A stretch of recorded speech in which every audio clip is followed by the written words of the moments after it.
Hi guys! So after discovering Cadbury's own line of cookie and brownie boxes, I decided to pit a box of Cadbury's brownies against the easiest brownie recipe I could find online.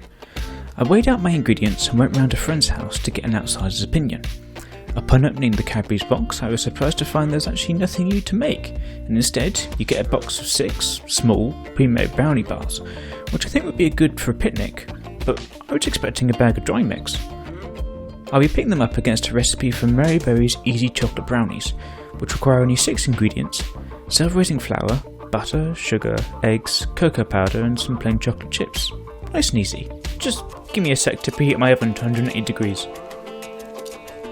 First, you'll need a baking tin roughly 30cm wide and 40cm deep, but feel free to use something a little bigger or smaller if you don't have the exact dimensions. And line the insides with some soft butter or oil to ensure when you lift the brownies out, they won't get stuck. Next, rip off some parchment paper roughly the same size as the tin and push the paper down to stick to the sides. Then proceed to cut off any excess, so it won't get caught like one inside the oven and you won't have stray pieces either atop the brownies when they're done or inside the oven.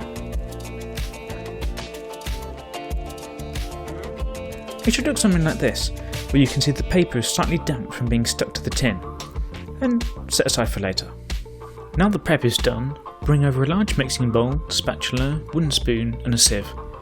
You'll need 100g of self-raising flour which you can add straight to the bowl, 375g of sugar that I'll pass to the sieve first so there aren't any clumps, which kinda looks like a wall of snow. Next, add 75g of cocoa powder through the sieve, and once again sift the powder into the bowl to separate out any clumps. Add 275g of butter straight in. Ooh, there we go. And one by one, crack 4 eggs into a bowl. 1, 2, 3. Just let me move my container out of the way now I'm done with it, and the parchment paper, not quite sure why this is still there. And there's the last one. By the end you should have something like this, with the wet ingredients on top and dry ingredients on the bottom. Start mixing the ingredients together using a wooden spoon until everything has been incorporated and you're left with a wet brownie mixture. Like that. Next, add 100g of plain chocolate chips and fold over the mixture to fully coat the chocolate. And that's it. I was pleasantly surprised by just how easy it is to bring everything together, to be honest.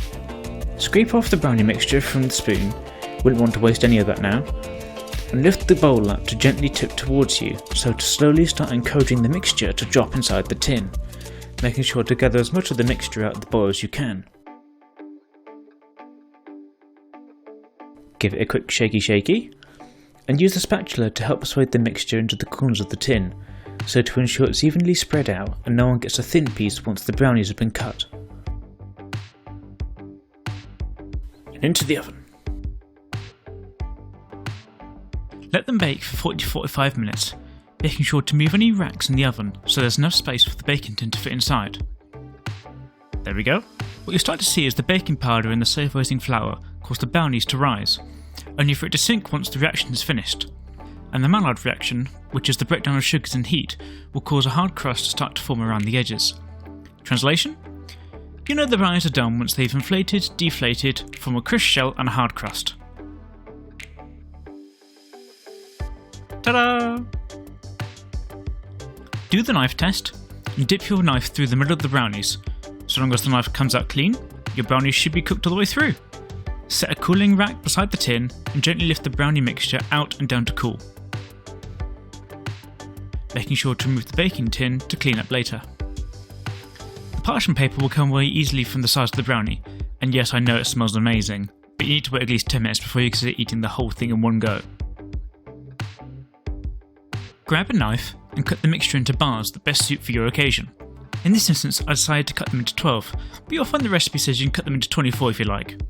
Once cut, one by one transfer them back into the cooling rack and dispose of the leftover parchment paper, making sure to wipe off any excess brownie crumbs on your hands. Present nicely, and once again try finding centre frame. There we go. and I'm going to grab a Cadbury's brownie for comparison. You'll see that our brownie is about double in size, but that's because I decided to cut these into 12, not 24. Otherwise they'd be roughly the same size.